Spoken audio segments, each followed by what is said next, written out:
Class test exam.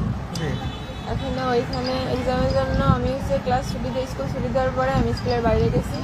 এবার sir আমার সাথে কথা বলার জন্য মানে এই এক্সাম নিয়ে কথা বলার জন্য আমাকে ডাকছিল, আমাদের স্কুলের সহকারী প্রধান শিক্ষক। আপনার স্কুলের সহকারী প্রধান শিক্ষক আমাকে ডাকছিল। এবার আমি তার সাথে কথা বলার পরে আমি হচ্ছে প্রতিদিন ছুটির পরে একটা প্রাইভেট পড়ি স্কুলে।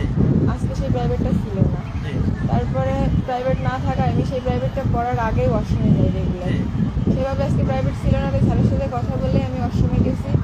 ওয়াশরুমে যে এমনি আমাদের ওয়াশরুমটা পাশে এতটুকুখানি আছে, অল্প একটু জায়গা, ওইখানে আমি যে পা দিছি প্রথমে, তখন পেছন থেকে কি আমার মাথায় আঘাত করে, পিছন দিয়ে আঘাত করে মাথায় নাকি? তারপরে এবার আমি মানে চিল্লাইতে যাবো, তখন আমার চোখ মুখ বন্ধ করে ধরে, তারপর নাকের কাছে একটা স্প্রে করে। তারপরে আমি মানে বুঝতে পারতেছি যে আমাকে কোথাও নিয়ে যাওয়া হচ্ছে। আমার আমার যে হাতে যে ব্লেড দিয়ে কাটাকাটি করা হয়েছে এটা আমি বুঝতে পারছি, কিন্তু আমি মানে তখন তাদের যে মানা করবো বা তাদের হাত ধরে বসবো সেরকম অবস্থা আমার ছিল না, মানে আমার সেন্স ছিল না অতটা। তারপরে অনেকক্ষণ মানে ওরকম থাকার পরে ওরকম তারা ওই পাশে যায়, তারা হয়তো নেশা করতেছিল হয়তো বা।